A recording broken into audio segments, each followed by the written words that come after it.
Today I'm standing here in my happy place. We did do an episode on it earlier on. And the thing about my happy place was about the colors and it was about the birds, which I hope you can hear them singing. But this is my happy place. So we're going through our winter now. We're slowly drifting as a lot of people in Europe and America are going into their summer. So I thought, why don't we be in this happy place and talk about Aglaonemas and look at the propagation and everything about the Aglaonemas. So welcome back to my channel. My name is Alice and I'm the Red Soil Gardener.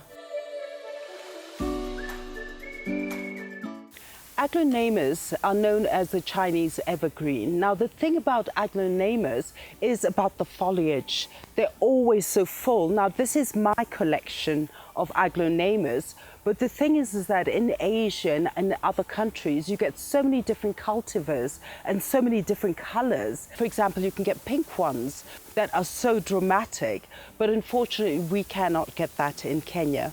So what I've done is I've pulled out my plants, and we'll still talk about it because basically the plant is the same and any propagation is done exactly in the same manner. So now if you look at my plant here, look at those lovely almond-shaped leaves, foliage. I mean, it just has expanded. I started off with one and slowly propagated it, which I'll show you how to do it.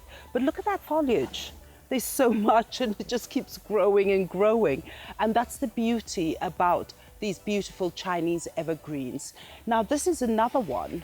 And the thing about the Aglaonemas is that it's the design on the leaves. Look at that, it's beautiful. And don't mistake this for a Dieffenbachia because they're totally different types of plants. But basically the leaf design is almost similar. Now I have these ones here. This is my miniature one and it just flourishes inside the house because the beauty about this plant is basically it just likes low light. I mean, it's not to say that it doesn't want sun because you need the sun for photosynthesis, but basically you can actually keep it as an indoor plant. Now this is the other one I have, which has just started sprouting again. And again, the same thing as this. Once it does start sprouting and getting all those lovely leaves, is you end up with a lot on your plate. So this is another of my collection. It's a bit heavy. And the leaf structure, again, the design is very different. It's actually a very mild structure. I mean, basically it doesn't have those very strong designs. But the lovely thing about it is I have a lot of shooting happening and I have flowers. Now, if you look at the flower, which I may just pull one, they're not a very attractive flower and they look like this.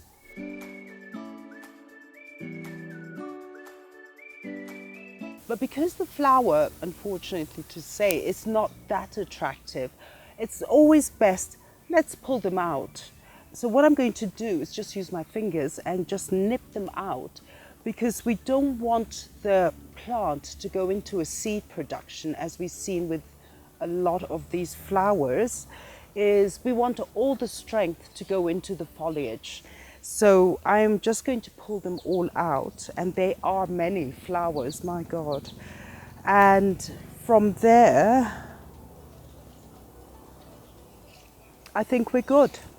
Now the thing about Aglaonemas is that they are tropical plants, and it's good to come from that basis because then you understand is that why they like sort of not having direct sun because they're in the forest.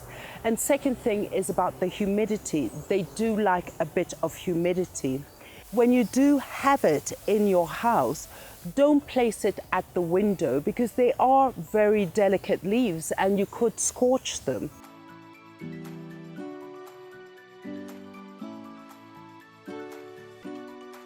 So what I do in terms of potting soil for this beautiful plant is I just basically try to give it a mixture of a lot of compost in there and manure and normal soil, but it has to be aerated light. So as you're watering it, you make sure it's draining, and then you see. So this is my mixture. I'm going to just move this here and just keep those aside. So this is the mixture I made for my Aglaonemas, because basically is that it needs that well aerated soil, and also I'm trying to give it what it usually lives in, the soil type it usually lives in if it is in a tropical situation. So what I thought we do is I wanted us to look at the root structure of the Aglaonema, and in that way you start understanding more about the plant and how to propagate it. Let me show you something. Now this is an Aglaonema that I have plucked out of a pot. Now why I wanted to show you this is that first of all this is the way an Aglaonema grows.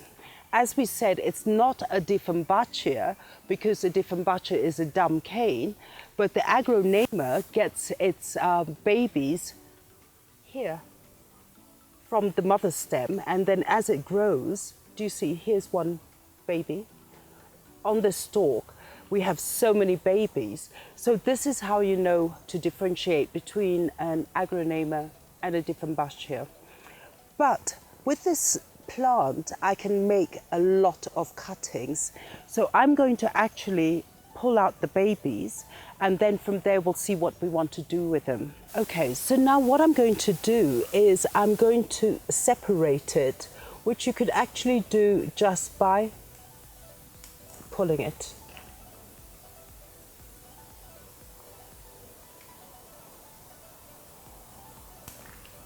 Two.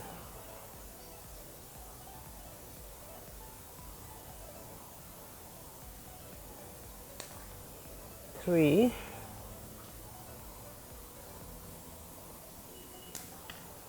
4, 5,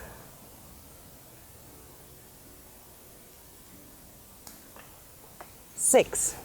6 plants out of one stem. Now I want to show you another thing is, so here you have your Aglaonema. This is the mother plant. And if you see here is already you're getting another shooting from the stem. Now this shooting will eventually end up like that. And that's another baby. Once it grows, is you can pluck that out because it will be like that. So now I'm going to show you the simplest way to actually propagate your Aglaonemas. And all you need is just some water, and just put your babies, we'll use the ones which are not so developed, put them in the water and then just keep it in a shade, not a shaded, but I keep mine in the kitchen because it still gets the warmth. It doesn't get direct sun as it's trying to grow, but this is how you can grow your Aglaonemas. And just keep it like that. Change the water every week so that the plant gets its oxygen. Always ensure you keep your plant leaf for the photosynthesis. So that's how I'm going to grow it. So we've done the water propagation. So these little babies here, I'm going to just plant them and nurture them. And once it starts multiplying, it may end up like this in a bowl. But as we're looking after it, I am going to put it in a smaller bowl with my mixture. And I've got something else. I decided to use charcoal as instead of stones and all that, because I believe charcoal will keep a lot of the humidity in. So I am going to put my lovely mixture here. Oh my gosh, there's so much lovely organic stuff. And I'm going to plant these in here. Just make a hole. I don't want to cut the root, but we'll see how it grows.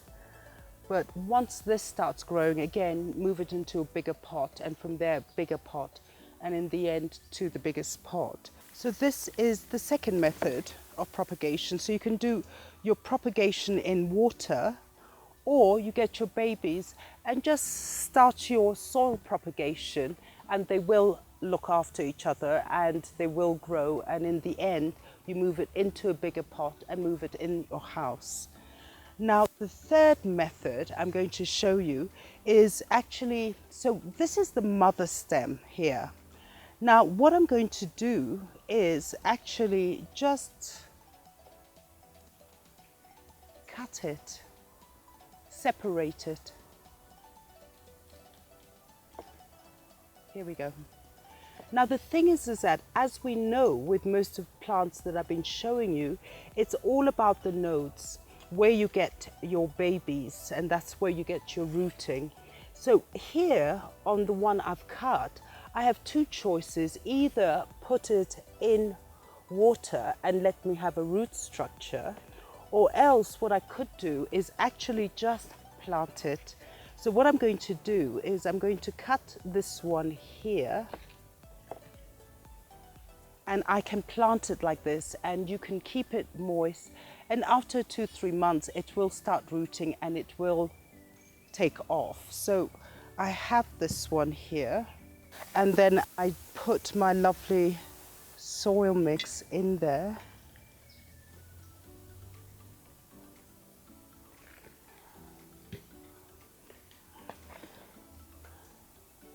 And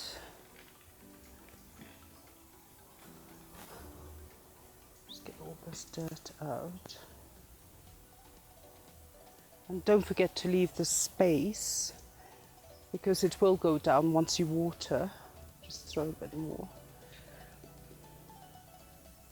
So what I'm going to do now is take my Aglaonema and I'm going to just plonk it in the soil here.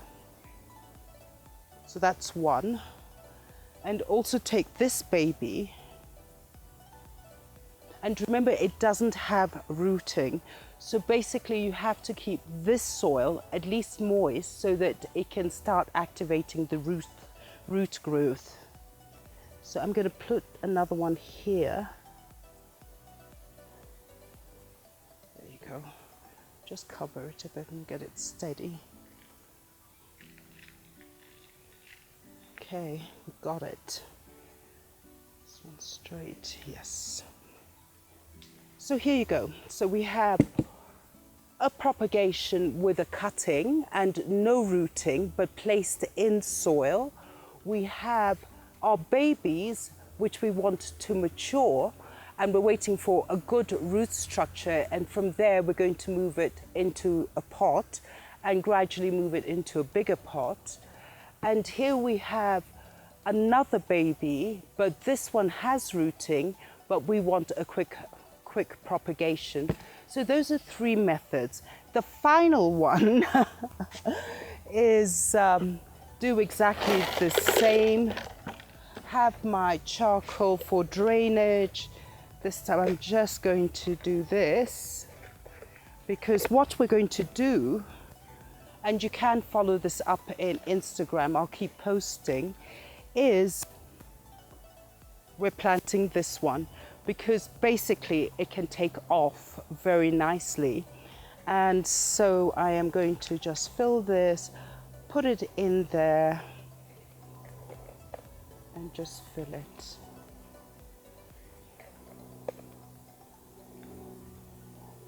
There you go. Keep it moist, let it settle as it gets moist, and soon you'll get the babies sprouting. So fellow gardeners, thank you so much for being part of this episode.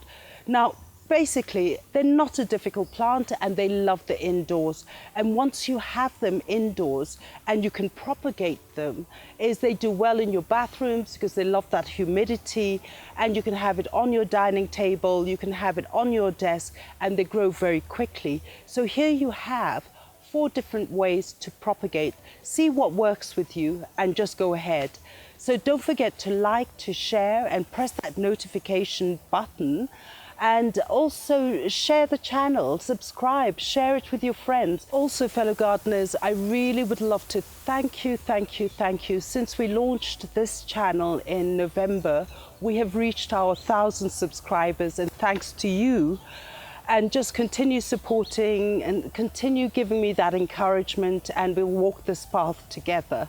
Thank you so much. Thank you for your support.